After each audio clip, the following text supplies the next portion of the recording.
Hello, Evelyn and Karl. How are you doing? Hello. Can everybody hear us okay? I know I can.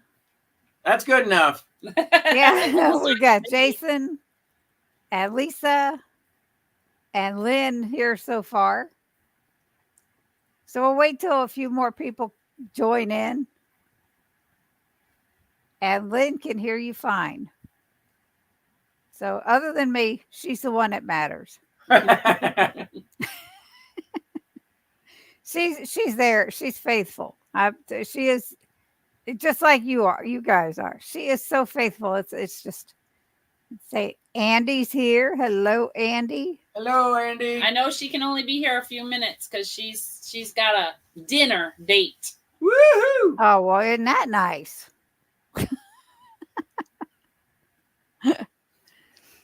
But yeah, it's so how's you guys' weekend been so far? And what do you have planned for the rest of it? He worked. Yeah, I got tomorrow off, but this morning I was cooking, so it went fine. I took a kid to the chiropractor and colored my hair. Getting ready for Keto Palooza. Yes. Me too. Not coloring my hair. I don't have much hair to color. Andy said she wanted to sneak in. James is here. We love you too. You guys look great today. You should have saw us yesterday. It was rough. It was rough. And Lisa saying hello to everybody. Hello. So now I have heard a lot of your story. But for those that haven't, other than what we put in the video from the Eaton meetup, you guys tell us how and why you got started with keto. So I started keto first, and I started in 2019, July 29th. I had been trying to do a standard American diet, like low calories. I was using a carb counter tracking app, or like a calorie counter tracking app. And I had gotten to the point where I was heavy and I was in pain all the time. I took 8 ibuprofen pills at a time, 6 to 8 times a day. Oh my goodness. It barely scratched the surface. She was still in pain. So it was tough. And a lot of things were left over from situations in my life. When I was 19, I flipped my car over a cliff, and it rolled 5.5 times and ended up upside down in a ditch. And so from that, I had 3 herniated discs in my back. I had trouble keeping a job for a couple reasons, because going way back in life, at the age of 6, I had surgery to scrape my kidneys because I had started having chronic kidney infections. That at the age of 6, that was required. So, I mean, my whole young life, my midlife, and my teen life, I was in pain and I had a lot of problems. And so I lived on antibiotics when I was younger and through my teen years, to the point that now I'm immune to antibiotics. They don't work at all. Working for me. There are no antibiotics that work for me. And knowing that I have tons of infections in my body throughout my life, I not only had kidney infections, but I had other infections too, not realizing throughout my life that was the sign of leading up to diabetes. One of the things, that you can have wrong with you is tons and tons of infections in your body. I didn't have a clue, didn't know all of that. So I don't want to tell you what my highest weight was, because one of these days when I get to exactly half of what my highest weight was, I want to make a big announcement. I have not made it there yet. But it was close to 400 pounds. So at 400 pounds, I was having trouble keeping a job because no employer wants to let you off for 10 minutes every hour to go to the bathroom. And I was struggling with kidney infections severely, and I was in a lot of pain to the point that I broke my foot and I didn't know it. The last year all the pain just blends together. The last year I was working as a lunch monitor in school, and I broke my foot, and I didn't even know I had broken my foot. And when I went to a doctor's appointment, the doctor said, well, you broke your foot like 4 weeks ago. And the pain of a broken foot just kind of blended in with the rest of the pain in my body. I didn't even know I had broken my foot. So I know how that is. I had a hairline fracture for a long time. I didn't know how I did it, when I did it. And that was just since I've lost all the weight. I'm like, what the hell? But go ahead. Right. But I was just in so much pain all throughout my body. So this was when my youngest daughter right now she's in a junior in high school, so 11th grade. She was in 5th grade at the time. And I asked Carl, I said, I know we're not financially well off, but if you could give me a year, no lunch monitoring for a year to try and get my health on track.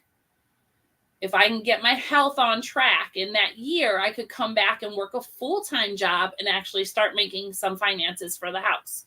Because I was at the point where if I didn't start making improvements in that year, I thought I would be dead by the end of that year. And I'm like, if nothing else, you can have the life insurance and that will help you moving forward. So those were my options. It was like, I get healthy or I die. I had no. Her conversations at that point in time were things like, well, when I die, make sure that you find somebody that you can share your life with. And I was like, this is not happening. 1, you're not going to die. And 2, I'm not going to pick anybody else. You know, you're the person God gave to me and we're in it together. So I said, of course you can have a year off. I mean, so he said I was lunch monitoring at my daughter's school and she was in 5th grade. And so the time she got out for the summer of 5th grade, I took a year off. Well, guess what? That was 2019 in May. And we all know what happened a year later when I wanted to go back to school. There was no school to go back to. So I had tried the standard American diet for 2 months, and I had gotten to the point that I had passed out several times because I was eating so low calorie and being such a large person that I couldn't function. And I blacked out and passed out several times trying to do the standard American diet low carb. And because I didn't know about replacing the fuel and having fat for your fuel. I just was eating what the calories said I could have. And then I would stop eating and I would still be starving, but it didn't work. She still was heavy, by the way. She was just passing out as a heavy person. So a friend of mine, her name is Lisa, posted on Facebook on July 29th that she was having her 1-year anniversary of keto. And she had lost quite a bit of weight. And she was like 130 pounds, 132 pounds in a year. That's what she lost. And I'm like, wow. I could do that. I could do that. So I dropped everything. I'd already had breakfast that morning. It was a Monday morning. Well, you wrote to her first and said, what do I do? And she sent me the video of Dr. Ken Berry, of it's like first 3 steps to keto, credit card not required. And so it was like, what can I do that I don't have to pay a fortune for? Because right now I can't work. I'm physically incapable of doing anything because I was in so much pain. So you mentioned working at the school, lunch monitoring. If you're not familiar with that kind of job, lunch monitor is what, an hour and a half total of work? Hour and a half, 2 hours maybe. Yeah. But she would have to come day. home and nap for the rest of the day after 2 hours worth of work. So, I mean, and she's not an idle person when she's working around kids. So if she's working for 2 hours around kids, she's with the kids and interacting and making sure things are going well. So, I mean, she's very interactive. But my life at the time was drop my kids off to school in the morning, come back, prepare for going to be a lunch monitor, go to be a lunch monitor. When I came back from the lunch monitor, it was nothing for me to take a 3-hour nap with the dog because I had worked for 2 hours. That was all the energy. In fact, more energy than I physically had. And I would come back and the dog would crawl up on my lap and we would sleep for 3 hours. And that was my life. Then you'd go pick up the kids and that was it. Sometimes I went to pick up the kids. Most of the time he would pick up the kids. And then when he came home, he would do the dishes and he would do the laundry and he would make the dinner and he would do everything. And I would sit for the rest of the day because I was physically incapable of doing anything else. Yeah. Physically incapable because I was exhausted and tired and completely sore all over. So you wrote to Lisa and she sent you the video. I wrote to Lisa. She sent me the video and I'm like, okay. I went out to the refrigerator and I ate an entire brick of cream cheese. Now, I do not suggest that other people start that way. But she increased her fat, so you know. But I ate an entire brick of cream cheese, but for the rest of that day, I couldn't eat anything else. I was so stinking stuffed. I guess I remember getting to the last couple bites of that cream cheese, and I'm like, I don't feel so good. But I was like, I'm gonna do this because this is keto. And so I started with a brick of cream cheese, and within the first week, I lost 13 pounds. And as everybody always says, well, that's just water weight. And my husband says, that's BS. It's never just anything, you know, because when people would, I mean, we even went to check out bariatric surgery for you one time. Mm-hmm. And they said, well, our requirement is that if you're going to be eligible for surgery, then you have to prove that you've been attempting weight loss. And she says, well, I've proven. I mean, what do you mean prove? Well, you have to buy like lean cuisine meal and you have to buy all this stuff and you have to bring your receipts and you have to prove that you're really trying and you have to work out. And it was all using the standard American diet. So there were people who were completely unsuccessful. Plus they gave that weird lie that people in America only eat 2 pieces of pizza. The average American person only eats 2 slices of pizza at a meal. I don't know where they came up with that BS because that's never true. Anyway, so give me half of the pizza at least. Yeah, exactly. There was a reason I was fat. But I mean, the idea is that, you know, when you go, I don't know, why did I bring that up? The fact that she wasn't eligible for that because she hadn't proven that she was able to lose weight or trying to lose weight. And she's like, well, I tried all those things and they didn't work. Well, you had to, you know, document it. And then we looked at it and said, well, that's just not going to work anyway because of all of the restrictions on the diet afterwards. And so, I mean, even though we looked at it, it just didn't seem practical. Like it was so invasive. And then they were talking about how to maintain afterwards. And you're like, okay, so if you don't do exactly what you say afterwards, it's going to come back anyway. Mm-hmm. Well, wait a minute. So, you know, you go and you talk to the doctors and all those people and they say, well, but you need to lose weight. But they didn't say you're mostly water weight, ma'am. When we were at the bariatric place, they didn't tell her she was water weighty. And inflammation. Nobody says you're inflamed. You're stung by a bee, man. They don't say it. That's not it. They just say lose weight, and you're going, well, I'm trying. So, I got to tell you, be thankful that you didn't have the bariatric surgery, because I did. And this is 2007. And they didn't tell me I had to buy things and get receipts. I had to lose like 5% of my weight before they would do it. And the reason for that is the first place you lose fat is around your liver. Mm-hmm. And it's safer to do the surgery getting rid of that fat. But seriously, that's why they told us that. But they also told us to switch from white potatoes to sweet potatoes, and white regular pasta to whole grain pasta. More like a South Beach diet. All this carby stuff still. Yeah. Which I did. I changed everything in the house. Low processing carbohydrates rather than the quick processing carbohydrates. But it's still, I lost a lot of weight real quick, and then I gained a lot of weight over the years back. And, a lot of it was eating what they told me to eat. Some of it was eating dark chocolate. Yeah. Because, it didn't make me sick. And that was the thing about bariatric surgery, too. Afterwards, you may not be able to ever tolerate the things you liked beforehand. Oh, wow. Mm-hmm. So that was a part of it. Let me go through. Hang on to that. I'm going to go through the chat real quick, and then we'll get right back. Hi, everybody. We got Naomi here. Hi, Naomi. Donna is here. Everybody saying ho. There was a troll in the room. What I are they took care of it. Do what? Nothing. There was a troll in the room. And Donna saying hi. And I got rid of the troll.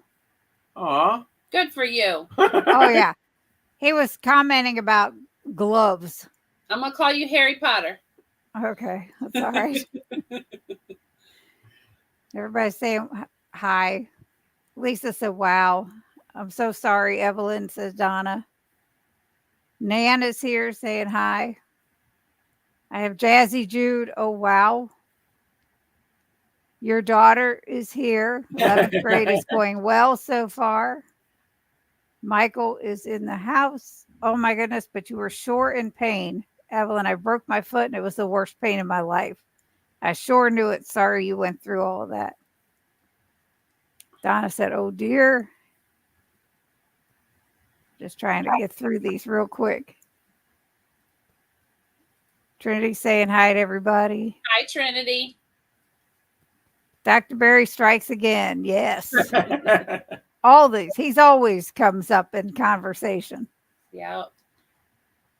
Michael saying hi to Jason. Everybody saying hi. Actually, you asked me to grab the cream cheese for you. I didn't even get up to grab the cream cheese. How about that? My daughter went and got it for me.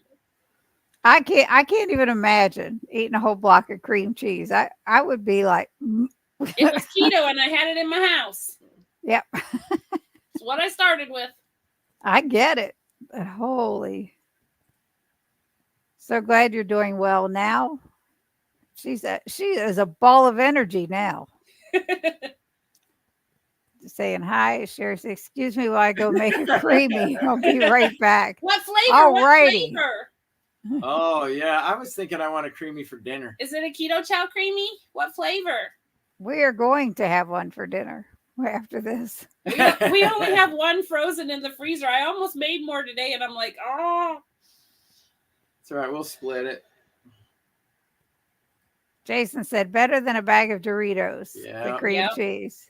Yep. Brenda Foley said, I've done it. Cream cheese. Block of cream cheese sounds like a Dr. Boz moment. That's for sure. So anyway, go ahead, Evelyn. So I had taken a year off of school. Started in the spring of 2019. And then trying the standard American diet first for 2 months. So I started trying to diet on May 28th, which was the day after my oldest birthday.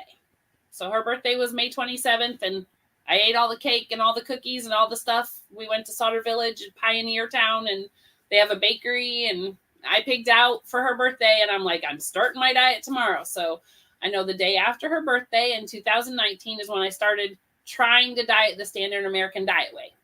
And then 2 months later, my friend Lisa posted on Facebook that she had lost 130 pounds in a year. And I'm like, I can do that. So I started and I joined with her. And I'm like, so now every year she has an anniversary. We share our anniversary together because I started the same day as her anniversary when she posted about it. Nice. So she's a year ahead of me, but we're both doing good and we both lost a lot of weight. So I asked my husband when I was getting frustrated about doing keto, cooking my own food separate from the rest of the family. I said, honey, will you join keto with me and do it with me? And I'll let you tell him what he said. Well, I said no. But I said we've been married for a long time. Flat out no. I said we've been married for a long time, and I'd like to stay married to you. And so therefore, rather than me join in when I have a goal that's a lot closer, and then having, he only had like 50, 75 pounds to lose. It was more than that, but yeah, it was. I had several hundred to lose. So I didn't want to hit a goal and make traction, and then have her not have had any traction. Plus, then I was able to cheat because she learned about keto, and then I did what she did. I heard a thing the other day that said we shouldn't call it cheating because cheating implies that you would get ahead by doing it. We should call it a sabotage meal every time you do it. But that's not the kind of cheating I was doing. I just didn't have to plan and work as hard because I learned everything off. She would read a keto book and she'd say, listen to this, honey. And she would read an author of she's read more dietary and ketogenic Bibles than anybody I've ever met. She's got a whole library of them. And that was one of your non-scale victory celebrations, or even scale victories. Every time she made a goal, she's like, I'm going to reward myself. I should have dug out my, my daily accountability binder to show you guys. But the first year after I realized I could do keto and I could lose weight and it was working for me, I got a binder to keep track of everything I was eating, everything I was reading, and how I was doing weight-wise and health-wise. So I would write that all in there. So if I read, whenever I finished a book, like Lies My Doctor Told Me, Fat for Fuel, Jason Fung, Ketogenic Bible, any of those books, anytime I would finish reading a book, I would consider that a non-scale victory, and I rewarded myself. Small thing about me, my love language is receiving gifts. So I would get myself gifts whenever I reached. There you go. Amazon became our closest friend. But I was like, well, I want to lose X amount of weight in a year. My goal was to lose. My goal did not start off at 100 pounds for a year. My goal started off, it would be great if I could lose 15 pounds. And then I lost 13 pounds of water weight in a week. And I'm like, well, I need to set a new goal. So I'm like, how about we make the first goal of how much I lose 20 pounds? Because that's like 20 pounds beyond the 13 pounds in that first week. I'm like, do 20 pounds. Well, the first month on keto, I lost 30. I'm like, okay, I need to rethink my goals. She was making it too easy. She didn't know it. Just because I was getting all the toxins out of me. And I'm like, I need to rethink my goals. So I'm like, okay, let's do a 50. So every time I would reach a weight loss goal and I would do something that was non-food related. Like one of the goals was to get my rings off my fingers, to get them cleaned for the first time. Because after we got married, they've never been off. And this one's been on there since I was like 17 years old and I couldn't get it off. So the first time I could get my rings off, I got them all cleaned. And that was the reward for being able to get my rings off, to get them cleaned for the first time in forever. And then every time I would reach a non-scale victory, I would reward myself by buying myself another keto book to keep me on this lifestyle, either a food book or just a health book about keto, about this way of living. And so I increased my library big time that first year, because every couple weeks I was buying myself another book, because if I read it, I reward myself with a new book. Funny thing is that I'm a dog trainer. Okay. I'm a certified dog trainer. So, and that's just a side job. One day it'll grow to be big and we'll be rich and retire. No, I'm just kidding. But I do lots of research on dog health and longevity and those kind of things. And they reference both her keto books that she was reading in the beginning that I began to read as well. Both those and the books I was reading referenced the same stuff about health and wellness and ketogenics. And I started borrowing books from the library until I started reaching goals. I borrowed everything from the library. And in borrowing cookbooks, keto cookbooks from the library, I put them all in an order of which one I want to buy first when I get money, which one I want to buy second. And I put a list together like of top 50 food keto books that I wanted to buy, because I'm a foodie. I love food. Funny thing is I run an online bento community. I have a Facebook page, and I think it's like 20,000 people are in the bento community that I do. And there was only a couple hundred when you took it over. So there was 70. 70? Okay. 70 when I took it over, and now there's 20,000. So wow. But I like food to look beautiful, and I like to eat food when it's pretty. So it started with my daughter having food allergies and problems when she was young. And I started making her bento every day. And because she was allergic to pizza, and she was allergic to hot dogs, and she was allergic to all the kid foods, everything that you can imagine. Anything with red sauce, you could eat spaghetti, any of that stuff. So, red sauce, all that kind of stuff. So now I'm going to ask a question. What is bento? Bento is a little to-go container. Usually in Asian cultures, Japanese cultures, they call it a bento box. And it could just be a simple to-go container, like a takeout container you bring home from the store. Could be a bento box, because they have disposable ones, and then they have reusable ones. And so things are compartmentalized into small portions, and but the bento community is more decorative. Yeah, there's a decorative bento called Deco Ben. And that's what she excels at. Kiara Ben, which are character bentos. She would make all kinds of amazing scenery out of foods. I made like Hello Kitty mermaid in food. I did. Wow.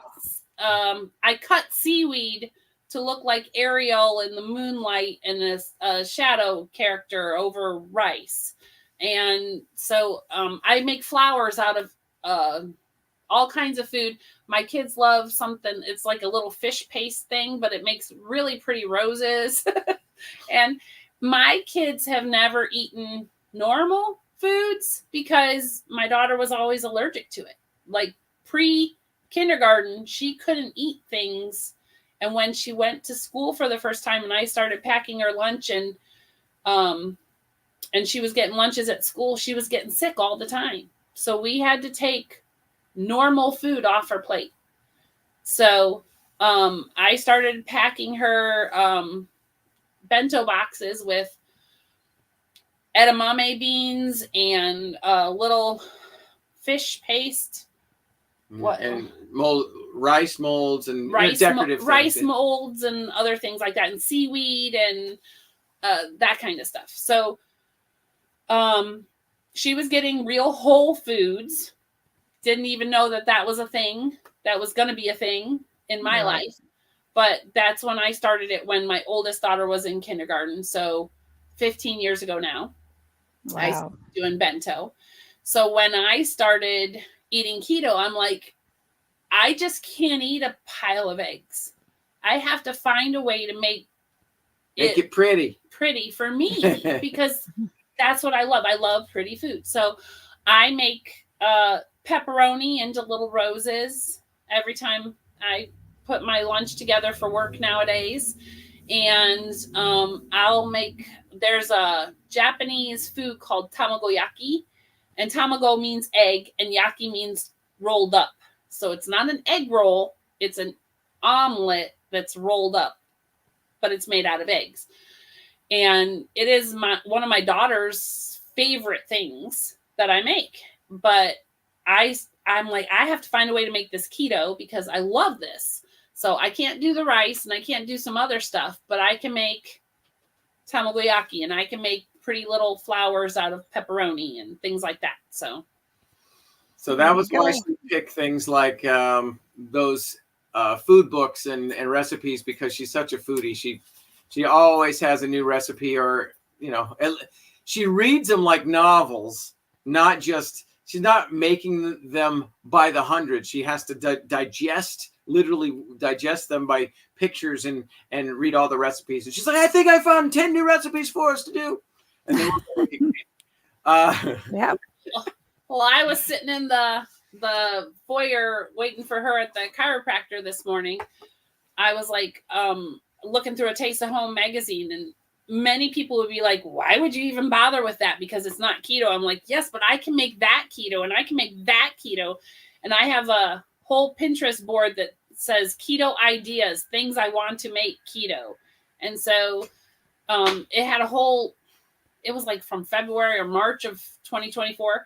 I'm like, oh, it had a whole like 7 or 8 recipes for sliders. I'm like, well, I make the Maria Emmerich egg white bread, and I can do it in the little scoops and make them like the Hawaiian bread size. I'm like, I can make those into the slider bread buns, and then I could do any of the fillings, because almost everything you put on a sandwich is almost always keto. The bread is you have to put it in your mouth. Mm-hmm. It's the vessel. Yeah. About her creamy, she says she doesn't remember what flavor. I didn't mark this one. I'll let you know in a few. That's awesome. Jazzy says, I need to find a creamy recipe. Y'all are making me want one. So I want to clarify something. Hello, Ken.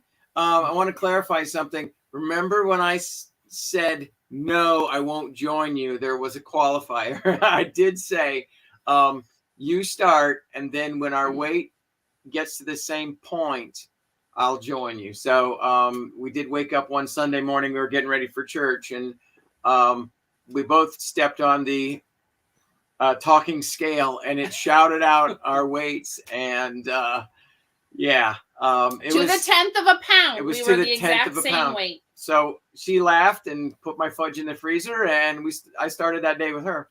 It was. So how did that happen, Evelyn? Well, number one, if you want to stay married and you love your spouse, do not buy a talking scale that announces your weight out loud to the entire household. It's been rough ever since. The battery's dead. I noticed you didn't replace them. I haven't weighed myself since this year.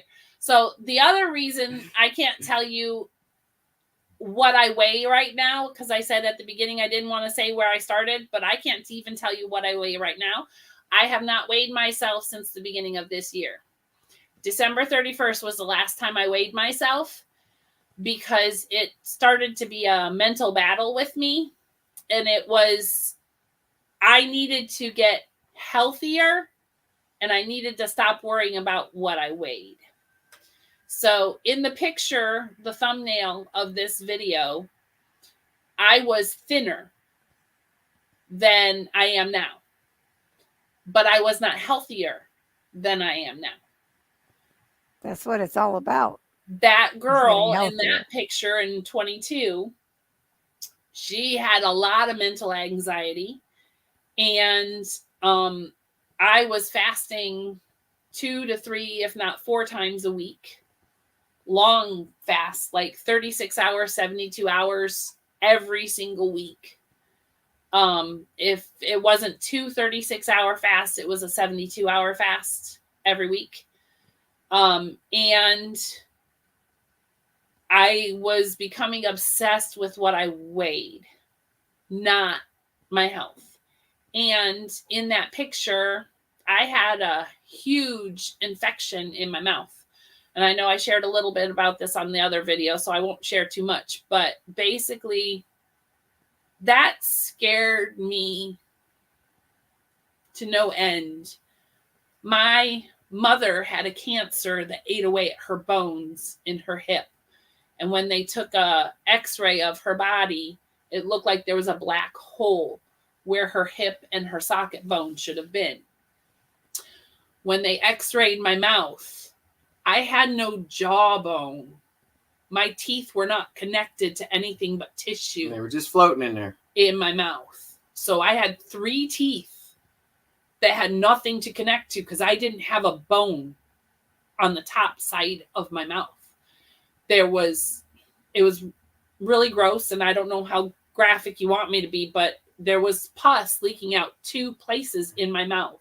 I had 2 open sores where it was leaking pus. And it came from a botched dental procedure that they left a bunch of problems in there, a bunch of debris, and I don't do antibiotics. Yeah, and my body cannot do antibiotics because of all the things I went through as a kid. So they sent me through like 5 or 6 rounds of antibiotics, and they're like, "We can't give you any more." And I'm like, "It did nothing." Well, and the one type that they did give you made you sick everywhere else in your body. So, yep. So thankfully, when she buckled down on keto, that was in 2019 was the first x-ray where the whole jaw was gone. That last 3 teeth had nothing to attach to. And this past year in 2023, I went back and they x-rayed it and they said, well, we can continue on with dental procedures. It looks like everything is good. Not only that, like, but they how said, is everything good? And they said, well, look, your bone has grown back. The whole thing healed up. The bone grew back. That's awesome. But she wasn't feeding it with sugars, so it stopped it in its tracks. So I've never trusted doctors. My mom always used to say, what do you call a doctor who doesn't graduate with A's? You still call them doctor because they don't have to graduate with A's to be a doctor. They could skate by on D's and still be a doctor. So my mom never had a great trust in doctors, and I grew up not having a great trust in doctors, and we tried to do everything the healthy, natural way, not knowing that we were also being lied to in that area of our life, Yeah. Food store, to eat the specialty breads and the specialty, spirulina and the Ezekiel bread and all the things that you have to eat. Yeah, it didn't help. It didn't help. I didn't lose weight and I wasn't healthier. So I thought I was doing what was right my whole life. And when I finally buckled down and started keto, things like my mouth healing itself, my kidneys stopped having pain for the first time in years. Weird things that I didn't even notice, like my husband noticed. I started driving again at night, and he's like, why are you even driving? Because I had stopped driving at night because oncoming lights looked like a disco ball in my eyes, like little shards of glass. We'd go outside and she'd just say, here, make sure you drive because it's getting dark. Or we'd drive somewhere and it was daylight when we left, and then it was night when we came back, and you got to drive home. And this happened for years, and she had it checked and everything and beforehand, and it was horrible. And the eye doctor said, when you are fighting infections throughout your body, your eyes act as the garbage can. Wherever it can't stick an infection, it will dump into your eyes. So your eyes are the garbage can of your body. when it comes to everything that goes on in your body. If it can't stick another infection someplace else, it will dump into your eyes. So my eyes were living with the garbage from the rest of my body. I remember the first time after keto that you went back to the eye doctors, and the lady had to check your eyes a second time because she couldn't find the problem that she found before. She goes, "How did you get this to clear up?" And she says, "I went keto." And the lady's like, "Oh, sure. What's all that about? I heard bad things." But I stopped eating sugar and my eyes cleared up and I could see better. Yeah. And I could drive at night. It was wild. So Now, you used to be a baker, weren't you? I still am a baker. That's hard. I love all day I dream about food, Carolyn Ketchum. Mm-hmm. I have all of her cookbooks, all of her digital cookbooks, all of her regular cookbooks. I have made quite a few of her recipes. So when she says used to be a baker and still is a baker, here's the thing. When many years ago, we would get ready for a birthday party for the girls, and she would try to make a cake. And this was early days. I didn't have any schooling in how to bake. No schools, no education on making a really decent cake. And so, I mean, they tasted fine, but they didn't come out decoratively the way she wanted. So we would experiment. I would practice. She would practice for a couple of weeks beforehand. So we were able to consume lots of cake because she had to practice. And then we do it again. And she's like, now it finally looks right. Well, one year I went to Hobby Lobby and I saw a flyer, and just one day I went in and I saw this flyer and I brought it home, and she says, "I picked it up yesterday when I was in there picking something up." She goes, I was thinking you should send me to cake class. I was thinking I should send you to cake class. So we bought her a whole series. I think it was like 50% off or something like that. Or and I took all 3 Wilton cake decorating classes and stuff. Then she made like these giant cakes, and we didn't have to practice for 2 weeks ahead of time. We had almost half of our freezer filled with cake every time I had to practice. Every time it was one of the girls' birthday, I would do huge, I'm talking huge, like castles and carriages and Mickey Mouse in a hot air balloon and like big cakes. She had a mermaid cake that was on pedestals, and there was we put a live fish in a bowl underneath my daughter's the mermaid. Real fish was in the bowl in between the 2 layers of cake with the mermaid. And so I made cakes. But now they're just healthier versions of cake. Well, like Carolyn's recipes for the most part. She'll sneak out and do the 90-second bread or the 90-second microwavable cakes. And she goes, "Hey, I whipped something up for you. Try it." And I'm like, "Oh, that's like magic. I haven't tasted that in a while." Yeah, I do the Keto Chow mug cakes every now and then. Yeah, we don't have them too often though. No, we've only had them a couple times, but okay. As much as I love Keto Chow, I kind of want to get them to take all the coloring out of all of their products because the chocolate mint mug cake looks kind of grody. Yeah, they look chocolate mint is a very odd color for sure. Yeah. Tasty, but it's an odd color. That is a mug cake. It kind of looks like, I could decorate it like Shrek, maybe. There you go. Yeah, they're kind of gross, but they're delicious. Yeah. Love you. Donna said lazy keto. I'm just kidding. That's him. He did everything. First time I went out to eat after starting keto, I cried. She cried. I was so stressed out. I didn't know what I could order. I didn't know what I could do. I cried. And there was somebody in the restaurant that I knew. So that was even more embarrassing because I'm sitting there going, I don't know what I can eat. I don't know what to order.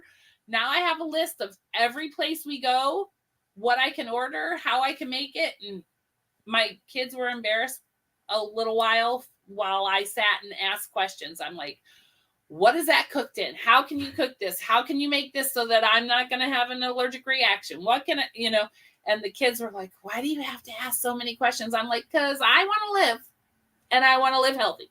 That's right. The worst part is when you ask a waiter or a waitress or your server, the general neutral term, they'll go out into the kitchen and they'll come back with an answer that is totally incorrect. And you find out several weeks later, one, you've completely inflamed and you felt uncomfortable after you went out to eat and you wonder why. And then the next time you go, oh, you get a different server and they tell you, oh yeah, it was margarine. That was butter. Margarine, not butter. We don't have butter in the house. We haven't had butter here for years. I'm like, oh, yeah, geez, that's fine. But they're going to say yes, they don't even know. Just to appease you. Yeah, that's just the way, unfortunately, they are. Yeah. So, Little Crafty Nook is saying hi. Hi. She told Jason, I just first found Cindy when she interviewed Terry Least. Oh, nice. Yes, that was good too. Lofty goals, my friend, said James. Lisa's going to make dinner. Little Crafty Nook says, wow. Yes. Wow. Jazzy, I'm hearing impaired. What Facebook page does Evelyn have? Okay, I have a couple. I don't, this is my first ever video other than what you guys taped of me at the Eatin' Meetup. So we don't do videos or anything, but I do have a keto Facebook page. It's called Keto Helpline, and Helpline is one word. Keto and Helpline are capitalized. So I have a keto page, but I run an online bento community, and it's literally just called Bento. So other than me sharing it on my personal Facebook page, it'd probably be really hard to find, other than, there's 20,000 people found it. So wow. That's wild. Yeah. So I run a bento community, and all of my bentos now are all keto, and I post all my keto bentos, and I get some conversation started with a lot of the other people, because more often than not, the people that are posting are Asian moms. There was a wonderful Asian mom that was a dance mom here in town, because we have a lot of Japanese owned businesses here in our hometown. And she came up to me and said, "You're a better Japanese person than I am, because I don't make those foods for my kids, but you're making tamagoyaki and you're making okonomiyaki and you're making this and you're making that." And so I was making all these Japanese foods, and I'm like, "How long's it been since you made a bento for your kids?" She's like, "It's been years." So yeah, I like to do that kind of stuff. So Little Crafty says, typical, they pack their lunch in it for school. My sister-in-law is Japanese. Yeah. Jason says, I am Jazzy. It is a bento box community. Yeah. And it's just called Bento. I was just trying to look it up, and I couldn't. Right off real quick, I couldn't find it. I was going to put it in the chat. Hi, Dustin. He says, OMG, I know you. I know you. I know you. So one of the funny eye-opening things has been going back. One of the things that Evelyn did, she mentioned that she was tracking in one of the apps. Basically, you track everything you eat, everything that goes in your mouth. You put it in your little app or whatever. There's like several of them. We tried a bunch. But what was really funny is that initially she had like this teeny tiny, when you look at the graph, you have this teeny tiny little movement of, oh, look, it dropped a pound. Oh, look, it dropped a pound. And that was it before when she was on the standard American diet, trying to lose weight via calories. And then there's the thing that's now been called the keto cliff, where as soon as you hit keto, it completely drops down into you just see this just slow, steady, and then you go keto and the whole thing just straight, it just goes way down. And it's been stunning to show people the graph, either her graph or my graph, and say, look. I'm going to show you the picture from my bento community, and it's literally just called Bento. But this is the picture you will see when you are first on the page. Can you see that? Barely. Should I get her? I can see it. No, that's okay. Okay. All right. She's like, no. No. But that's my bento community. And then I have another Facebook page too, and it's called Pixie's Playland. And Pixie's Playland is the place where I post all my cakes and all my bento and all the hairstyles I used to do on the girls. They don't want me to do them anymore. But like I do braids, and I used to make hair bows, and I do origami, and all her crafts and cards, all my and everything. crafts and cards and folios and scrapbooking. It's called Pixie's Playland. We've spent a lot of money at Hobby Lobby over the years. Yes, we have to. Still are. Yeah. Just Jason Keto says, my food definitely isn't pretty. Boring, yes, but not pretty. As long Lynn, as are you're you going healthy, to Jason. KPL? Dustin asked Lynn if she's going to KPL. I could answer that. I love Taste at Home magazine. Yeah. Yep. Karen from Low Carb Spin. I like you guys will reading. get to meet Karen and Therese. They will be at KPL. Can't wait to meet you guys. Yep. Hi, guys. Have to catch the replay. I'm still at work. All right, Karen. No, I won't be at KPL. I'll miss you, Lynn. Yeah, sorry I'm late. I juxtaposition got home from work. You just wanted a reason to use juxtaposition. We need to figure out a time to meet up. Lynn wants some raffles there. Hi, Sean. That scale can be such a downer. Yep. Absolutely. Let me know for my whenever mental health, I got off of it.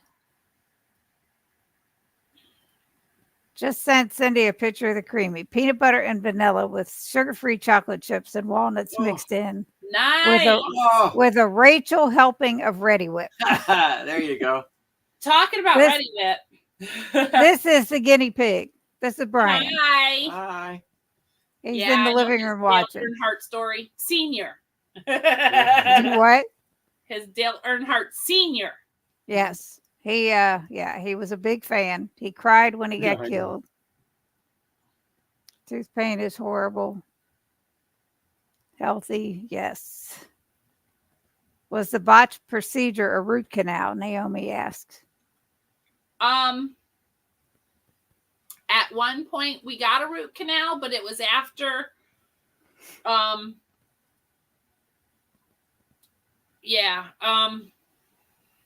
it was a lot of procedures. It was a tooth that had a rotten spot, and I had something stuck in there, and I tried to get it out with tooth floss, and it kept breaking the tooth floss. And so no, jeez. I couldn't get it out. So I used bead wire. And it broke. And it was sticking through my mouth. So I had to go to the dentist to have the bead wire removed, and then he filled the cavity, and then after that, then they put a crown on it, and then the crown because it was started to rot below. It was cracking, so they had to drill through the crown to do the root canal. And then they found it was just before the root canal that they realized there was no other bone there. Yeah. And they had been doing stuff for a long time, but it was just before the root canal that they found out that there was no bone. And he's like, well, I can clean the roots, but there's nothing here. I mean, yeah. So, yeah. A little crafty, so they only pass-fail nurses as well. Yes, that's correct. Carolyn Ketchum is the bomb. Love her recipes. Yep. So my my 3 favorites as far as food and recipes are Maria Emmerich, of course. She was the first cookbook I ever purchased after borrowing them all from the library. She was the first cookbooks I ever purchased were Maria Emmerich, and then Carolyn Ketchum, and then Brenda Bennett from Sugar Free Mom. So those were my 3 favorite recipe makers. Yeah. So the cookbook authors. One of the things I wanted to mention was how Evelyn had discovered Maria Emmerich's protein sparing modified fasting, and that was what helped to restore her health and focus more on health rather than just the fasting, because the fasting although it was healthy for some healing, it began to degrade muscle too much. And, you know, it didn't allow for enough. You don't end up with enough amino acids in your body. You know, so you don't stay healthy for very long if you fast incorrectly. And Maria was very clear to say it's important to make sure that you know, use the protein sparing method, so that therefore you go with large amount of lean protein, still, you know, pulling the fat off your body, but you have plenty of protein so you don't kill your muscles. And, you know, and so when she discovered that, it took a minute. She knew it was the right thing, but it took a minute, because the mental health of it says, wait a minute, the scale is lying. I was like, no, the scale's saying that you now are gaining muscle back that you didn't have before. Before you had fat there and you lost a bunch of fat, but you also lost muscle incorrectly. And you don't want to lose so much muscle that you have fatigue and that you have other major problems. So anyway, long story short, when she started protein sparing modified fasting, it really helped bring her health back and her mental health a lot. So it's important not to go too lean or too many fasts if you're not really doing it properly. So it was eye-opening to see the difference. So the quiet guinea pig, he says, it's amazing what you can cure from changing what you eat. Yep. Yep. Absolutely. I'm still working on my psoriasis. And she says, work in progress. I'm losing inches, but my psoriasis isn't any better yet. I have to identify any foods that might cause it to get worse. So it's all a trial and error. It really is. I had a friend at work who was quizzing me, and I cook for a local restaurant that shall remain nameless. But anyway, I'm a kitchen leader at a restaurant, and I'm working side by side with this guy, and he was asking me questions because he saw that I only got bowls, and I only put, like, you know, double or triple meat in them, and then I got some guacamole and, you know, sour cream and cheese, all high fat stuff, and lots of protein and no rice or beans. And he was like, "What are you doing?" And he was seeing a difference in my health. And one day he's like, "Hey, I cut out pop," and that's all he said. I'm like, "Okay, cool, good job." And then a little bit later he said, "Hey, I think I'm going to do that whole low carb thing." And then a little bit later, he's like, "I completely left all grains." And now he's down almost 100 pounds. But what is interesting is that his psoriasis, I watched it dry up and completely leave his, you know, he had patches all over his elbows, lots and lots of skin blemishes and problems that had been there, and skin tags around his neck.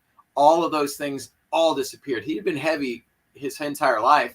And he went keto, and I invited him to come to our keto group. I was like, "Hey, you should come over to Easy Peasy Keto with us." He goes, "I don't think I'm that kind of person." I was like, "Yeah, you are, man. You eat keto."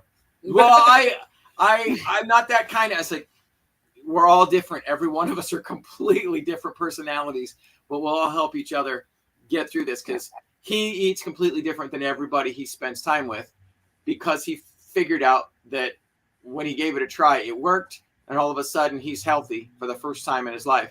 He said it's crazy. He's basically, it's one meal a day, and he's got more energy than he's ever had in his entire life. He's like, it's insane the amount of energy that he's got now.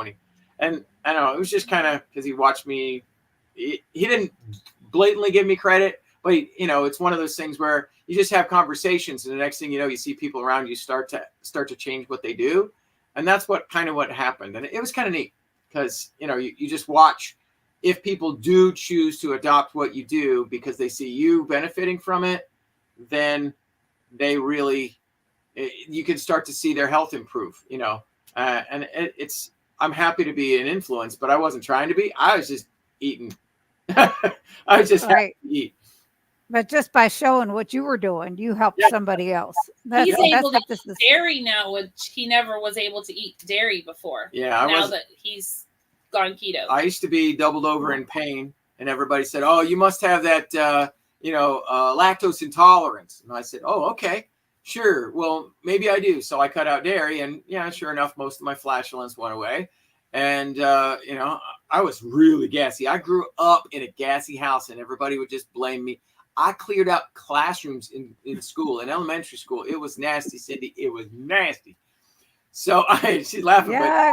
but hey, in 5th grade, I clearly have a memory of me. I was in the front seat in the front desk mirror, like back in the day when all the desks were those little cubby hole desks, and you know, if you moved one across the wooden floor, the whole thing would just screech. Well, picture a classroom full of 30 students and 29 of them move away from one person. When I passed gas very loud, and they all just it was Now bad. I can just picture Brian out here laughing his butt off because he'll know exactly what you're saying. So he is still bad. Still. I have to say that it was so bad that my wonderful wife, when she first met me that first week, I was eating rich food at a camp. We went to clown camp in Wisconsin. That's where we met.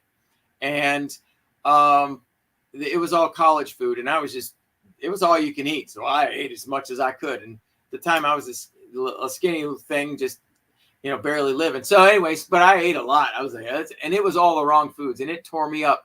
And I was gassy, and she got me a little greeting card that said, "Being with you is a gas." Well, on the front, it had 2 little kids, and one says, "I farted," and the other one says, "Me too." And when you open it up, it said, "Being with you is a gas." So yeah, That was him. yeah. So anyway, somebody said, "Oh, well, you mentioned it keeps on happening after you eat dairy." I said, "Yeah." So I took the suggestion and I cut out dairy, and lo and behold, I wasn't as stinky anymore.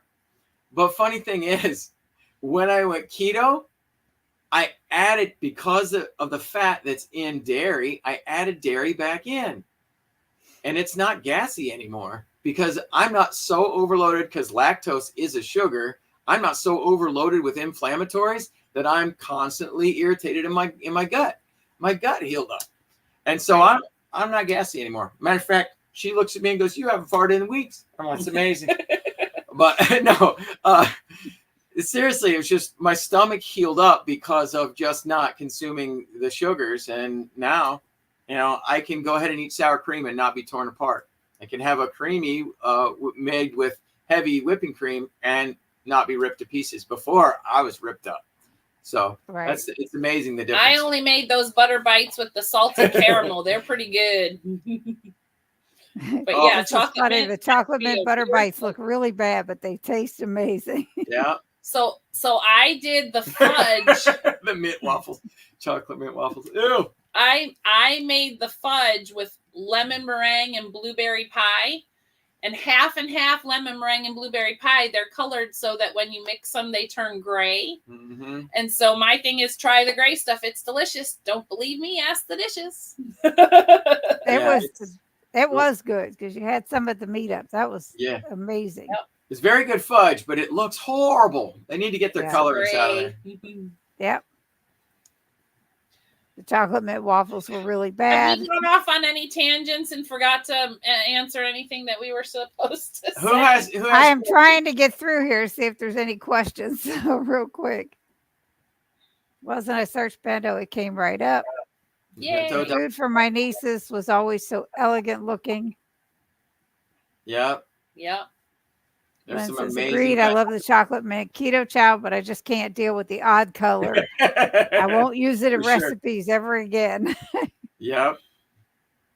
Share a link to your pages, Evelyn. I don't think she can. If I can, I will try to get them. I'm not an admin on her thing. So. Well, I have to add you, and I have to add a couple other people. She can. Dustin share, is, she if can he's send you the ever links, and you can post them in the notes if you want. right. I'll put it in the description. Yeah. That's what I was gonna. That's where I was getting to. Okay. Sorry. That's Get all right. the truth. James is lurking. I can't braid to save my soul. Little Crafty That was says her she lurking. makes greeting That was my cards. lurking face. Look, she makes wait, greeting wait. cards. How about this? Can you guys see this? Hey, over here. I found bacon. I like that.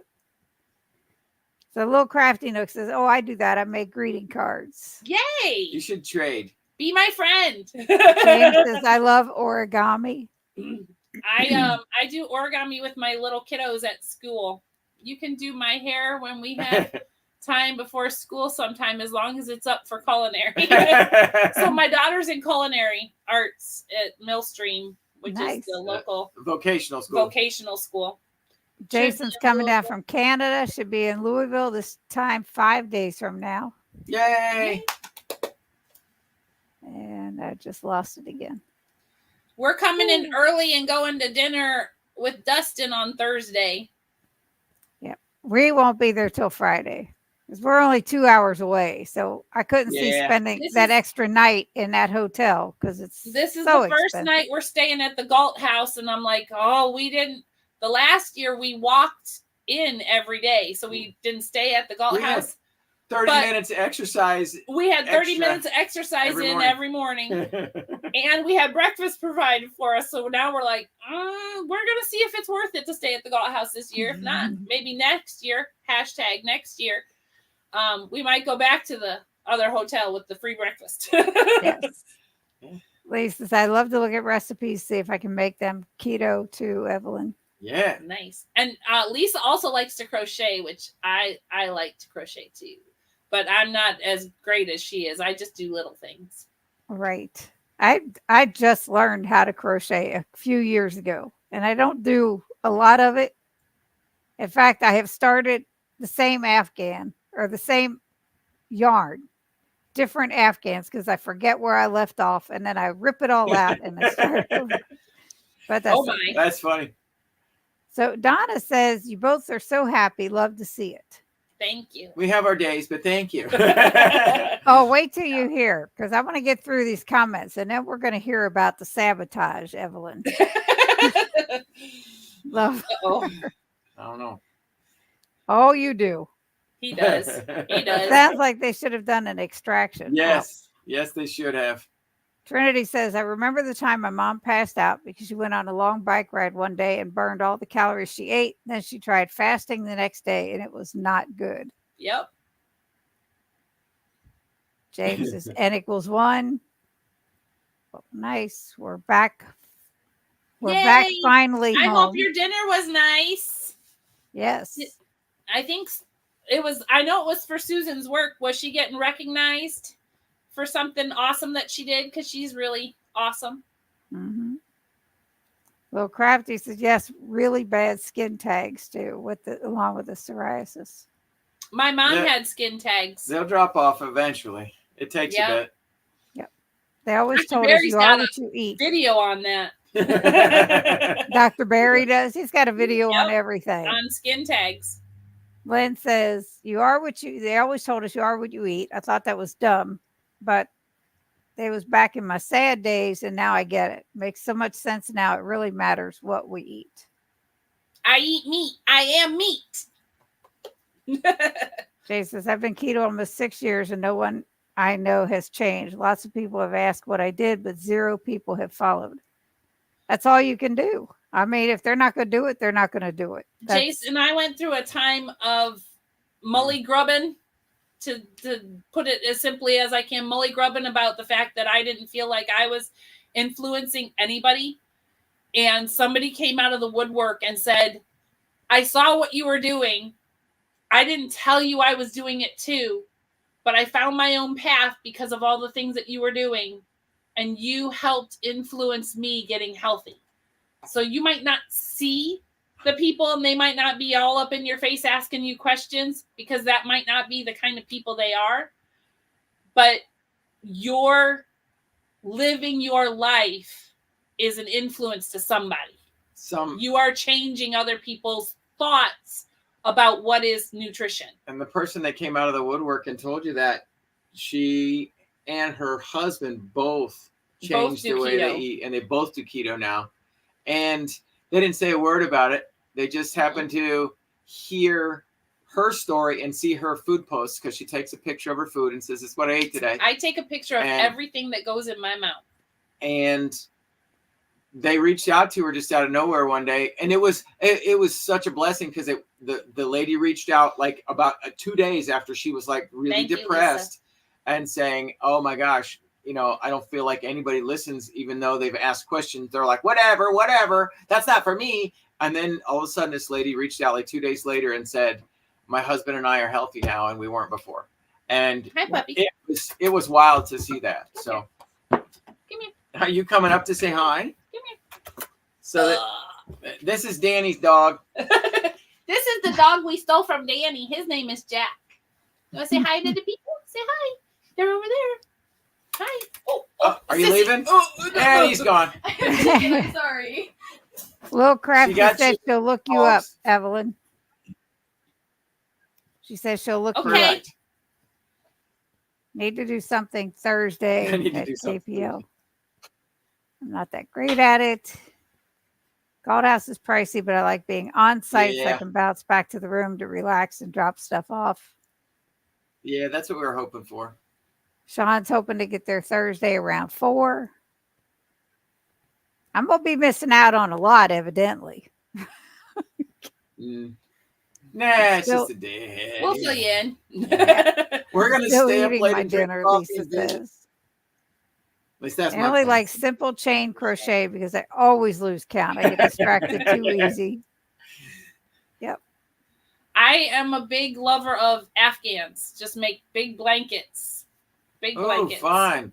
Spooktacular. It was a family afternoon, spooktacular, and we took the baby. Nice. That's fun. Hopefully you took pictures. Like she would do something, not take pictures. You better have taken pictures, Andy. Yeah. I do my work here on YouTube, chopple at a helping people time, with just one Jason, you chopple got at a time. I'm here too, but deep frying chicken and shrimp. Oh, Wow. man. We're only a few minutes away. We should pop over. What time are you expecting us, Stacy? Stacy, it dinner sounds on good. Thursday with Dustin. They're going to the Brazilian steakhouse, the really expensive Brazilian steakhouse. Yeah. I don't really know. She's in charge of all that. I just go where she goes. We're going with Dustin to the Brazilian steakhouse on Thursday at Ketopalooza. Yeah. Brenda Foley said I have a coworker that yo-yoed for the last 13 years. She hasn't told me if she is low carb, but I know she is. Yep. Sean said, that's so cool, Evelyn. I had a few people reach out to me and tell me that they're going to start. I really hope they are doing it, but I haven't heard anything from them. Yeah. And Just you probably won't. Be a role model. how to put this? Be a closet encourager. Just always, if you ever get the chance to mention to them, say, how are you doing? But be encouraging. Don't be like, how you doing? It looks like you gained weight. Always Right. Always be encouraging to those around you. And I spend most of my lunch hours keeping my mouth shut because everybody talks about the medicines they're on and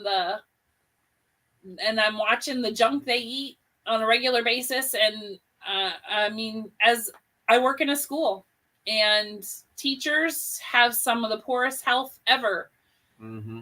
And if they want to know my opinion, I will happily share. But I've had a couple people that know how I eat because they're friends of mine on Facebook. And they're like, what are you eating? And I don't know about you guys, but Indigo Neely's sour gummy jars are amazing. I make one every single day of work. It's an element electrolyte, gelatin, an extra sweetener, and citric acid. It tastes like eating Sour Patch Kids, but I eat a jar of it.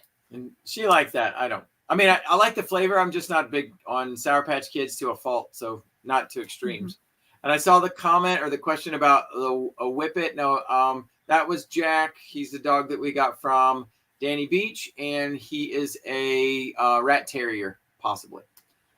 We don't know exactly, but he's pretty cool. He's very smart and very busy. So, Sean, and a puppy.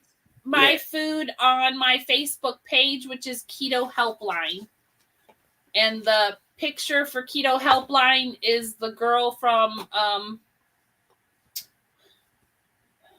what's it called? Encanto. And it says, I talk too much about keto. Instead of we don't talk about Bruno. It's that picture on my keto helpline page. We'll come up with a logo one day, but we haven't gotten there yet. I started working on one. I didn't like it. So. Oh. Hold on. I found that one. There's the link for her keto helpline. Oh, there Thank she goes. you. You're welcome. James and Lisa will be staying at Clarksville. Make sure you take the last train. I'll call you after the live stream is over. Plans have changed for the next few days. And this, you just answer, which site do you post all the food that you eat? Yep. I just put mine up today from last week. Yeah. And I just do pictures because I'm not tech. It was hard for us to get this all going tonight. Hi, Charlie. It was. Hi, Charlie. You even admitted it was easy. It was easy. Well, yeah, but he did all. That's okay. Well, yeah. So If I was sitting here holding my phone the whole entire time and it was going up and down, you she guys was would getting be ready, sick. and I'm like, maybe I can use the laptop. I don't even know. So I, even before I had the link, I went up to StreamYard and messed around to try to see what I could do and test the microphone. And I'm like, I can't find any parts, honey. I don't know. So we're just lucky. Charlie, are you just fasting right now, or you just didn't find anything clean enough on the menu that was good? I'll tell you what I get at Olive Garden. When we do go there, I get the Alfredo chicken over broccoli. Yep. And it is delicious. Yeah. But they don't that put sounds enough chicken in there, so you got to ask for more. Oh yeah, you got to get double chicken. Double but he doesn't- protein. He doesn't do broccoli, and he doesn't do all the... I know. Stuff. But he did do keto chow at the meetup.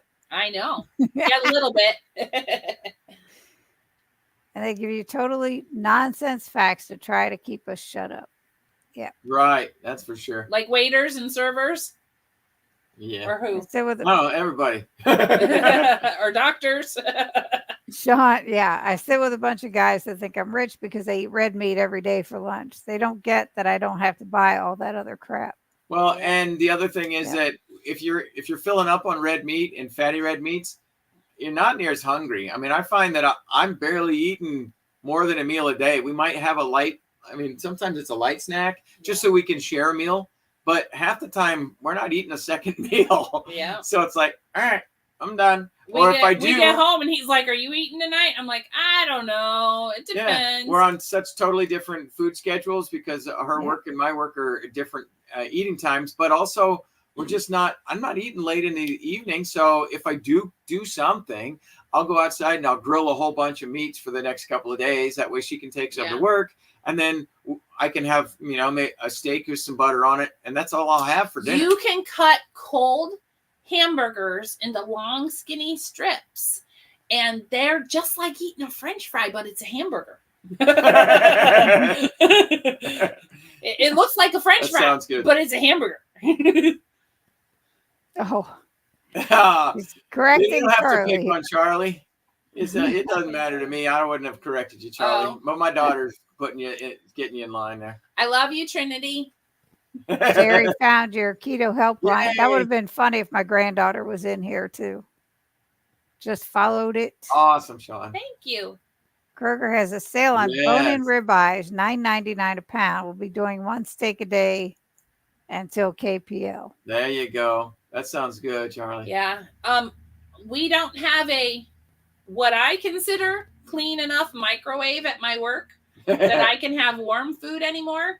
It's gross. Last year I used to clean the microwave every day on my lunch hour in order to eat the food, and I just got tired of doing that. I'm like, you're adults. If you can't clean it after you make a mess, I'm not doing it for you. So Yep. this year I eat cut up steak, cut up burgers, cut up bratwursts, and little pepperoni roses almost every single day. I'll have a few bites of cucumber, some hard-boiled eggs, a few tomatoes, little tomatoes from the garden, usually 1 or 2 pieces of fudge, a butter bite, something like that. That's my dessert, and I eat it all in one sitting. And then the gummy jars. That's usually what I have every day. And but last year I used to take the Egg Life wraps and cut them into thick noodles and put them in those little microwavable jars. And I made 2 different things with them. I would either put chicken or ground beef that was already cooked in there with the Egg Life noodles. And then I would either put salsa to make it like a taco noodle jar, or I would put marinara to make it like a spaghetti noodle jar. And Egg Life noodles. And then cheese on top. And I would put it in the microwave, and I had that almost every single day last year at school. Yep. Naomi said, did not find the Oreo Coke Zero at her Kroger's. That is the weird stuff. When we found that, it was like. That sounds so artificial that it my stomach churns every time I hear somebody say Oreo Coke. My stomach just does leaps. Every time I've heard anybody talk about testing it, I feel sick to my stomach when I hear that. He does not have a major sweet tooth unless it is chocolate chip cookies. Yeah. And I took 2 of Carolyn Ketchum's recipes. She has a recipe for chewy brownies and a chewy chocolate chip cookies, and I put them together and made brookies out of them. That sounds good. Don't eat enough to make it worth. Too rich or we don't eat enough to make it worth a week of our groceries. We are going to check out that sounds like paddle wheel boat. Oh, I just have to have my sugar. Ooh. Currently trying to keep the dogs from fighting and making a bunch of noise. Well, we thank you for that. Thank you, You're doing a good job, Trinity. I always get the meatballs at Olive Garden. Not the cleanest, but not much to choose from there. I rarely eat there, so not a big deal. Sure. Meatballs. That sounds good. We should make some meatballs. I started making a list of things I can eat at different styles of restaurants that I go to. One of the big things that our family loves to go to is Mexican food, and all the Mexican places around here. There's a lot of them. And I had to find something that I could eat. And so we do like the mixed fajitas, no rice, no beans, no tortillas, but I'll extra sour cream and extra guacamole on the side. Extra guacamole and pico de gallo. So we order all that and eat it all and have the shrimp and the beef and the chicken fajitas. Puppy's coming through. The old That's girl. fine. Hey, go to your bed, honey. Go on in. Darn. She's I mad. saw the Oreo Coke at Meijer today. Needless to say, I didn't get it. Messed cookies for the win. Yeah. Great. KPL, we just don't. We just eat on our own Friday, Saturday, or do they cater fairly decently? This will be my first one. The Friday night snacks or appetizers is a meal. Yeah. It's later, but it's a meal. And then Saturday, I think it's all on your own the whole day. Yeah. And then Sunday is a brunch, and it's a lot. If they do what she needs them to do this year, they will have lots of bacon. Yeah, if they don't run out of bacon again. In the bacon because they didn't believe her that she wanted 12 pans of bacon.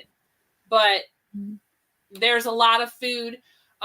Last time I think they had eggs and they had them prepared different ways in the same pan. It was like just a huge pan of eggs. Some had salsa, some had cheese, some had nothing, and some had I don't know what else. But there was like 4 different kinds of eggs in the same pan. Yep. I will tell you, the Sunday, the year before last was the best brunch. Yeah, that scares me that.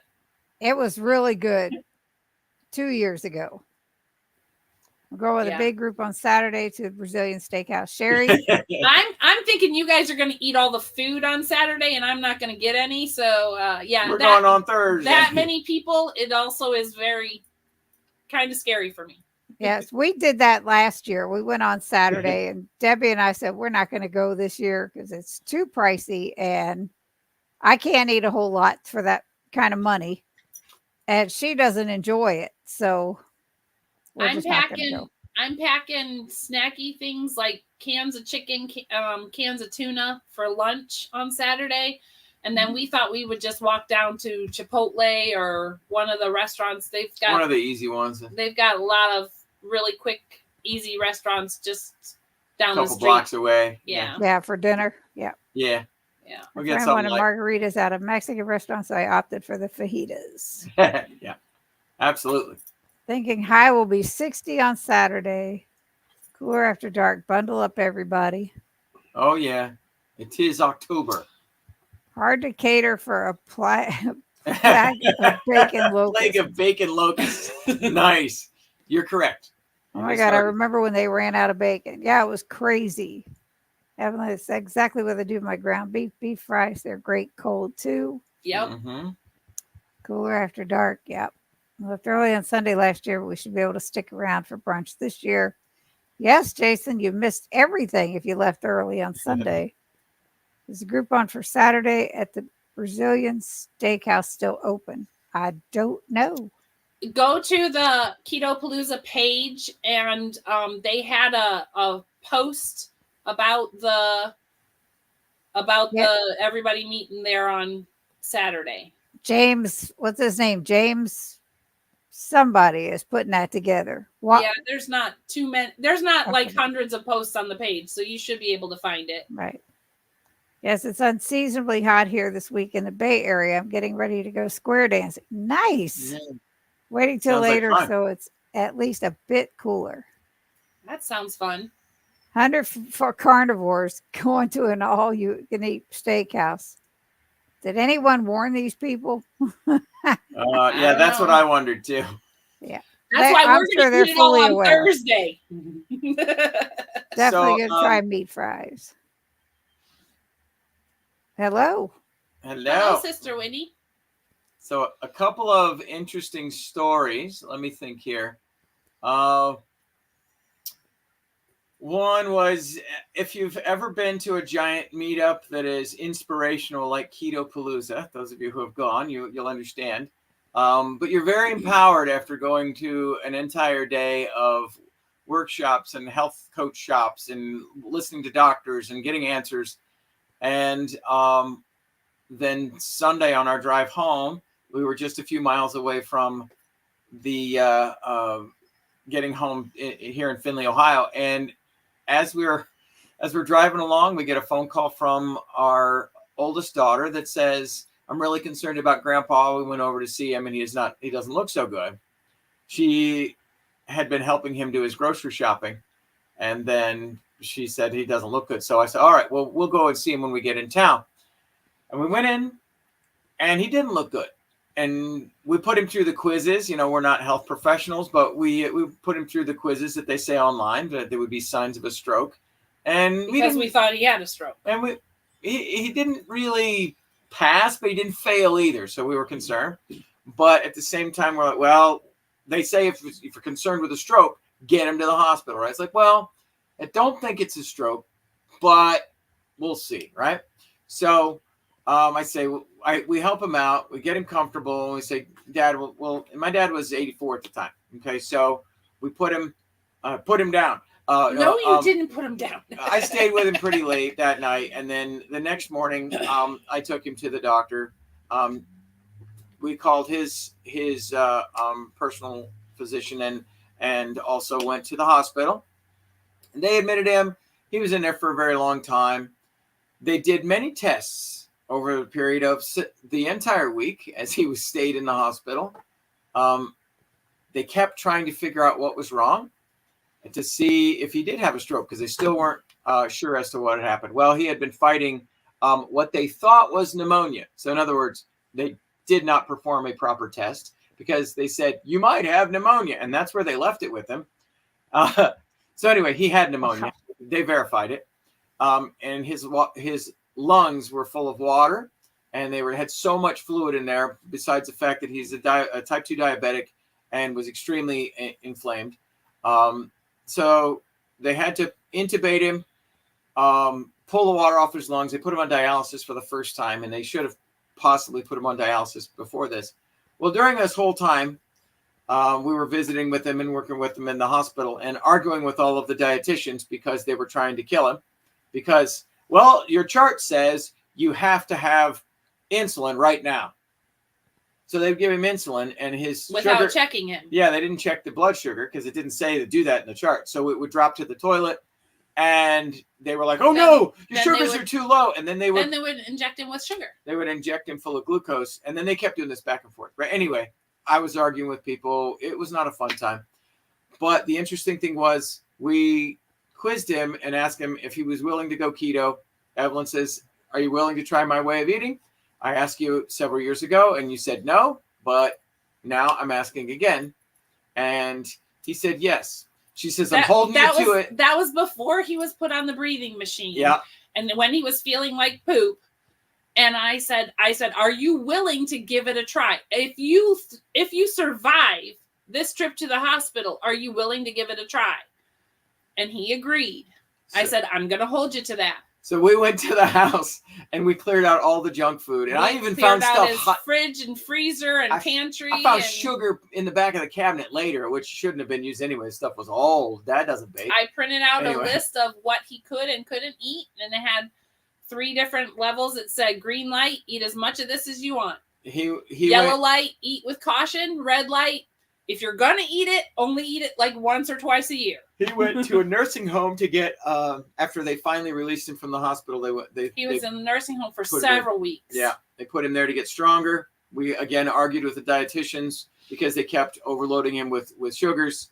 And he's like, I'm feeling bad. I feel really shaky. I said, that's because they just gave you a whole bunch of sugar, Dad. And then on top of that, they give you too much insulin instead of checking your As a type 2 diabetic, they were giving him about 100 carbohydrates per meal.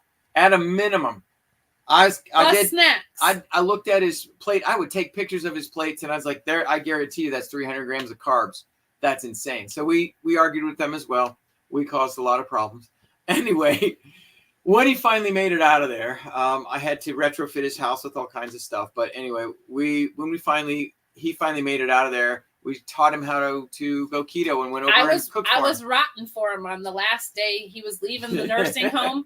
He had a sleeve of those cheesy peanut butter filled crackers sandwiches, like 8 crackers in a pack. They gave it to him in case his sugar got low. And we're about ready to leave, and he's holding on to these things for dear life. My precious. I said, I'll let you throw those away before we leave. Because this is the last time you're going to have anything. And he's like, no, I'm going to save these for later. And I said, one more time, I will let you throw those away before we leave, because when you get home, your diet is going to be different. So I'm going to let you do that yourself, Dad. So how is he now? We taught him keto. Okay. And then right after this, now I would say he cheats a little bit more, which is perfectly okay for an 85-year-old. We would consider him extremely low carb. But he went into ketosis pretty solid. He ended up pulling himself off of his insulin, all of his diabetic meds. He talked to the doctor. He lost so much weight. He talked to the doctor. They pulled him off his heart meds. Cholesterol meds. His cholesterol meds. Now, wait a minute. His A1C went from a 12 to a 5.5. Wow. And in 3 months? Yeah, in 3 months. 3 months. So the first measurement, and then the most recent, and then since then it's back up another point or so because he keeps cheating with fake keto food like keto breads and all that stuff. So it's gone up a touch more. And he eats a lot more berries than he should. He found out he could have like raspberries, strawberries, and blueberries in moderation. For one person to eat a whole entire pint in a week. Of both, eating a blueberry and a strawberry pint. He reads the back of packages. He eats more whole foods than he's ever eaten in his life, and he eats probably 3 pounds of bacon in a week. It's kind of hilarious. And he likes the fact that even though he can't have all the sugary treats and stuff, that he can eat bacon. He's like, I don't care. I ate 3 pounds of bacon this week and I still lost weight. That's right. So we were pretty empowered following Keto Palooza, and it was a good place to be mentally for when your dad goes into the hospital and is at death's door. And so anyway, that was an amazing miracle, right? That came off of Keto Palooza. And the other thing was we got to meet Ken and Stacy from Easy Peasy Keto. And then it started attending their keto group because they're in Fostoria and we're in Finley. That's like 20 minutes from each other. So it was perfect. It was so cool that we could actually, connect like that. And it's just been some fun stuff that's happened since Keto Palooza. And that's just in the past year. The community is fantastic. We have to go back to the sabotage story because I was trying to make you skip it. No, we're not going to skip this.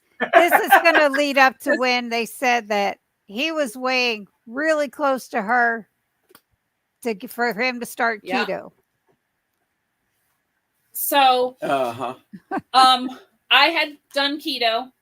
He told me no, he wasn't going to do it until we were the same weight. So I was eating 100% keto, not cheating, not doing anything. She's been very diligent. No cheats. Keto, no cheats, no nothing. But I started buying fudge and cookies. She knows I have a weakness for chocolate chip cookies. All the treats that he loves. He loves chocolate chip cookies. Well, we were going to Sauter Village, which is like a pioneer town, and they have a dough box bakery.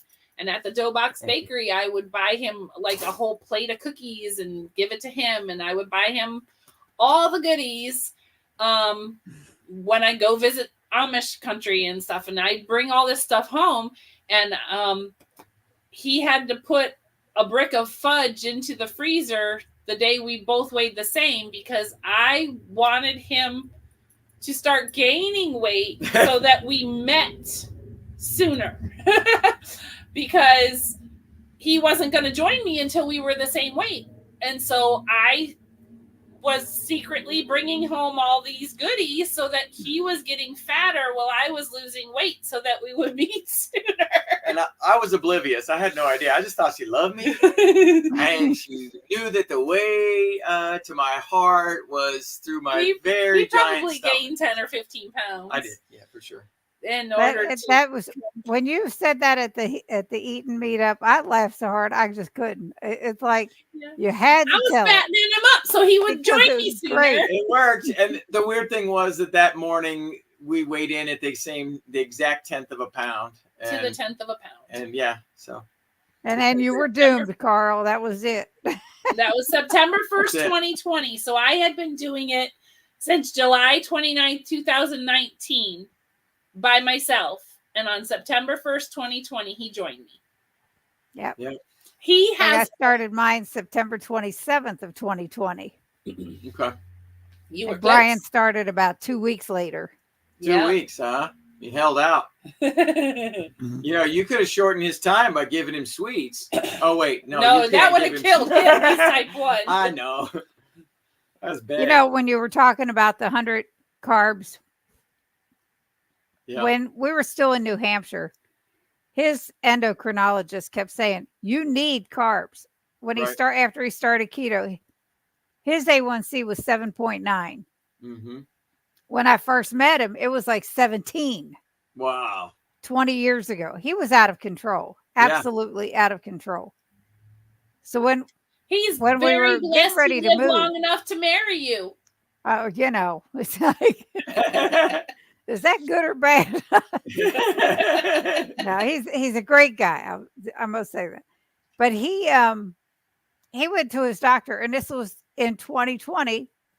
So I couldn't go in with him because of COVID and everything. And I'm like, he came out and he told me, he said, oh, diabetics need carbs. And he looked at Brian, and Brian told him what he was doing as far as keto. He said, that's working for you. Now, this is an endocrinologist with the Jocelyn Diabetics Association, a big diabetic company. Yeah, how can he not know? Who funds the education for all those people? How could they not know that it wouldn't work for him? Yep. Wow. So anyway, I was reading an article after that. And it says diabetics should ingest 200 carbs a day. What? I'm like, you're full of shit. Good boy. That's crazy. That's ridiculous. 200? Come here. 200 carbs a day. I'm like, what the heck are they trying to do? Kill them all? Right? For sure. It's insane. That's a lot. And I know you, Evelyn, you said you have a lot of books Do you have Dr. Bernstein's book? I don't. That one is incredible. It's very thick, very good book. He's a type 1 diabetic. Okay. 80 some years old. As far as I know, as of just a short time ago, still practicing medicine. Holds Zoom meetings once a month in his 80s. Wow. This man is incredible.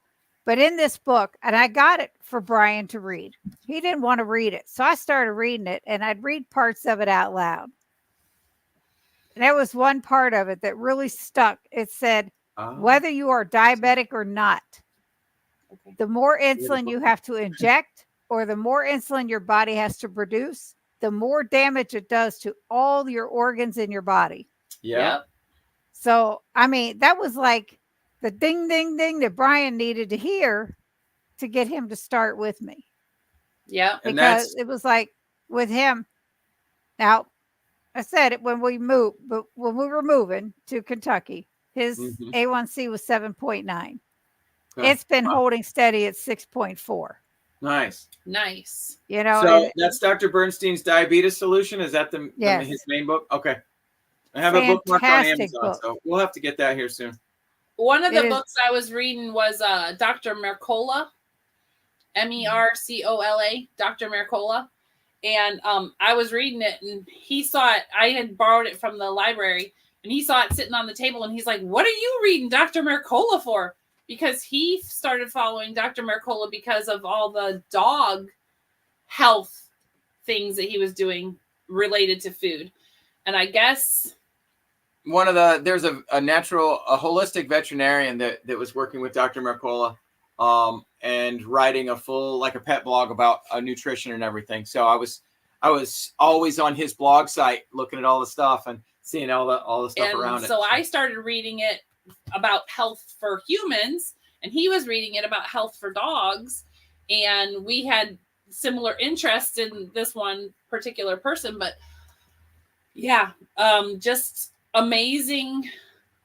There's a lot of information out there, and there is. It's amazing how many people that had the right answers were walking around with duct tape on their mouths for so long, because if you had something to say like Dr. Mercola that was right, that was true, that had to do with information about your health, they blackballed him in the health industry, and he went like Dr. Berry too. He went to work on dogs. He was curing cancer in dogs because they wouldn't allow him to work on humans. Oh, I got to tell you, the other day I was at the bowling alley, and this lady came over to our table Friday. She said one of the ladies on our Tuesday night league was just diagnosed with stage 4 cancer. She has colon cancer, lung cancer. They found a mass in between her chest and her ribs. So she wants to get together a basket for her. She says like candy and stuff like that. I said, whoa. Why would you give somebody that has cancer anything with sugar in it? Right. They don't know. And she looked at me like I had 3 dang heads. Yeah. I said, the sugar, I know it's bad. Stage 4 is horrible. But if you have any chance of making this woman any better, don't give her any dang thing that has sugar in it. Yep. You know, it's like people think they're doing it to comfort them. Yep. And it's not a comfort, it's the poison that is killing them. Right. I looked this lady dead in the eyes. I said, listen, cancer feeds off of sugar. And yes, she's got it bad, but do we want to make it worse? Right. Nope. I said, sugar-free, whatever. But don't do this to her. Yeah. Yeah. I was so livid. I'm like, holy cow. There's a Keto Pet Sanctuary. I believe it's in Texas, and they specifically work with dogs and cats, mostly dogs, but dogs and cats that are terminal with cancer. And they've given them 3, 4, 5 extra years of their life because their cancer was inoperable. And they're like, all right, let's go ahead and blitz it with keto. And they will go extreme. It's very, very specific to each animal. They'll do a lot of blood work and go, all right, this is what you need. This is the type of cancer you have, or this type of cancer this dog has. And therefore, I'm going to completely not only go keto, but increase the fat to this point with this type of protein and amino acid. And it's all science and it's all perfect. And these dogs are completely wiping out cancer in their body and walking away. Wow. And, and living for years. Yeah. Instead of being healthy, put down, they're taking them to these sanctuaries. And so and why are humans so far behind that when somebody gets cancer, we're still buying them sugar? Yeah. Why? I was so floored the other day. And the way this lady looked at me, it was like, like, what are you talking about? Because they don't know, and they don't know that they don't know. Come on. They don't care. Let me Until tell you. I found keto, I didn't know. Right. There is so many people in this bowling league on Tuesday nights, so many women that are type 2 diabetic. Mm-hmm. Yep. And let me tell you, anytime anything goes on, somebody brings cakes and cupcakes and brownies and have some. I said, no, thank you. I gave up sugar 4 years ago. I don't want any. Yeah. That's the worst thing. And they look at me, oh, you're one of them. I'm like, yes, I am. Yes, I am. And I'm a lot healthier for it. Thank you very much. Yeah. And not to be rude. And I really don't want to portray that myself that way. However, they all know how Brian and I eat. Mm-hmm. They'll have a pizza party at the end of the bowling season. I'm not going to pull the toppings off the pizza because somebody could eat that. Right. Yeah. So we just they used to throw pizza parties for us all the time in our kids' ministry, and I would bring chaffles and I'd pull the toppings off and put them on my chaffle and eat it. Yeah. we just eat before we go, and it's like whatever. Yeah. It's just wow. It just makes me so crazy. Yeah. When was the last time a doctor asked you what you are eating? That's the first thing a vet will ask you when you bring your pet in. Yep. Well, so there's two things about that. They'll ask you what you're feeding your pet because they want you on the vet-sponsored foods that are there, which are not keto-friendly, but they have prescription diets. And the prescription diets are not different than the bagged diets that you can get in the regular store. It's just they have the word prescription on it. So be aware of that. And then they will occasionally quiz you on your actual dog food. But a lot of times they've been saying things like, oh, well, that's great. And, you look at the ingredients. I got clients who have the same vet that I have. And the vet has signed off on the dog food that they give their dog. And I've looked at the ingredients and said, I wouldn't feed it. I wouldn't. Nope. It's absolute junk. And so there's a double-edged sword. Speaking of doctors, when you go in, I went to my dad's doctor, his first follow-up appointment after all of the crazy stuff at the hospital. And when we went to his primary care physician, I said, I want to go. Said, I'm going to get in his face in a nice way. I can do that. And I said, I want to let you know, I wanted your input. What do you think about very low carbohydrate diets, whole foods, ketogenics? And he says, I'm all for it. I don't like sugar personally. I said, wait, you have all these people who are diabetics. I mean, he's the one that put my dad on all this other stuff. He says, well, I don't tell them about it because they don't want to hear it.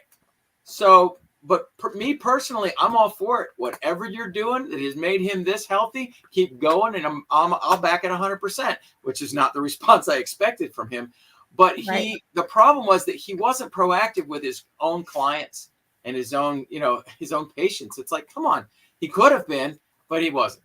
But at least he did support that dad should be eating healthier and eat whole foods and eat low carbohydrates. And absolutely.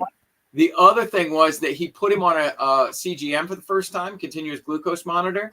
And they monitored him for 2 weeks, and they said, "Well, as long as you're eating like this, you don't need to buy another CGM." So they took it off of them, and they didn't put it back on, which I thought was hilarious. They said, "There's no point.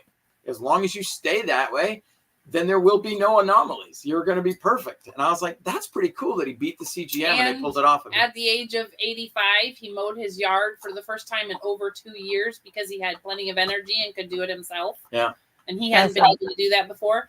And our daughter used to call him every week to take him to the grocery store because it was hard for him to get around and he had trouble breathing. He had trouble moving.